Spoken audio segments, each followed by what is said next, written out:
Hey everyone, I want to do a quick video on how to approach a type of FRQ you're going to get called a qualitative quantitative translation FRQ. And we've practiced parts of these during the year, but parts we haven't. So I just want to go through and just talk about the general strategies because this one should be an easy one. It doesn't count as much as the other ones, but let me just go through it with you real quick, okay? And sorry I have this add layer thing in here. Okay, so basically, here's what we got. Here's our situation. We're told we have this system, the verbiage here just tells us this. We've got a system that consists of a block of mass m and a spring of spring constant k, and the block is displaced, the spring is compressed, distance x, released. The object then goes through what we're told is a system with negligible friction, goes up to a certain height, and then lands over here. Okay, so that's the setup.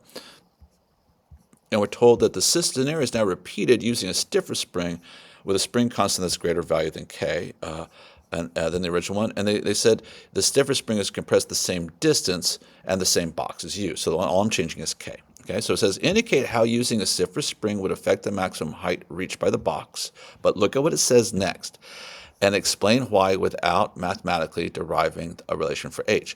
Do not waste time doing this. You don't need to. They just say, can you show that you understand? So all you have to do is you got to say, like, well, you know what? This is basically about conservation of energy. All right. So the energy it has here is equal to the energy it has here. All right. So what I would say is this.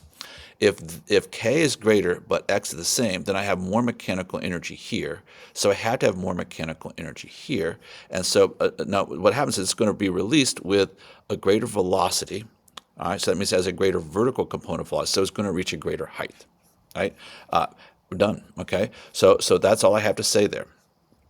Now this next one is one that I don't give enough practice on, and maybe I should, but it's one that's easy enough to figure out right before the AP test, which when I usually teach this. So they often give you a bogus equation or a potentially bogus equation on this particular FRQ and ask you to comment on whether it could be correct for your supposition. So it says students derive an equation for the maximum height, and here it is. Don't even bother like diving into it. It says which way may or may not be correct, and they always say that it may or may not be a correct equation. But look at this.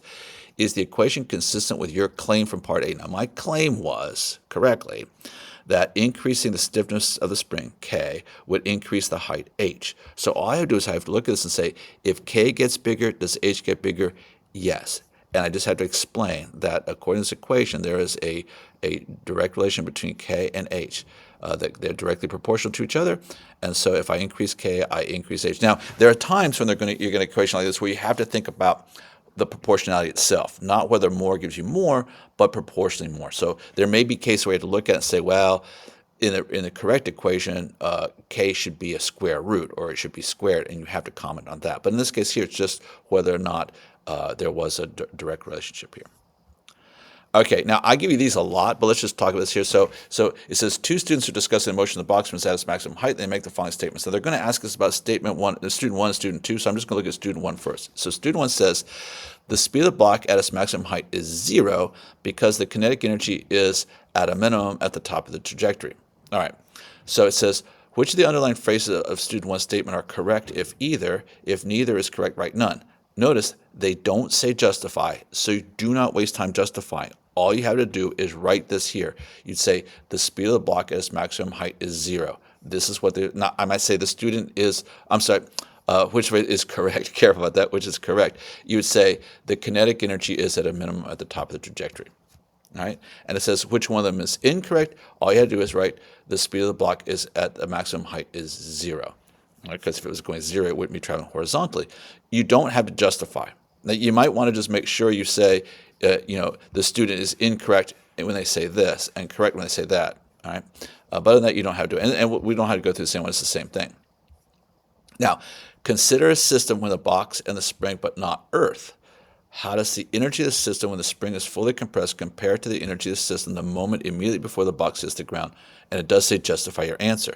Now, obviously, this is about conservation of energy and systems, and we've practiced many times. If you take the Earth out of the system, you can't have gravitational potential energy, so there's no UG.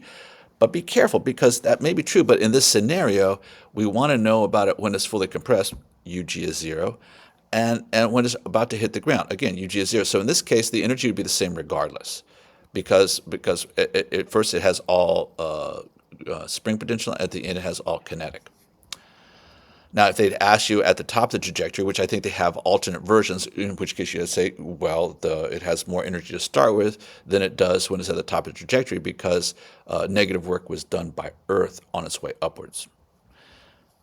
Now it says, if friction of the track were not negligible, state one way in which the setup could be changed to make the maximum height of the box the same as it was before. Now, you could do it 3 different ways. My suggestion is just do the simplest one.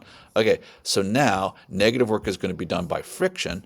So it just means I'm going to lose some energy, so I need to start with more energy. The easiest thing to do is say either use a stiffer spring or displace it a greater distance x. All right, you could change the mass, but then you got to really start thinking about, well, okay, that affects the friction, that affects the acceleration. It's easy to say, look, I'm going to change my energy by either having more k or more x.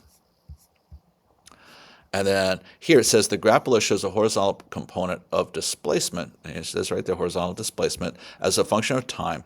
The graph represents the entire time the box is in the air, okay, when it's launched at angle theta.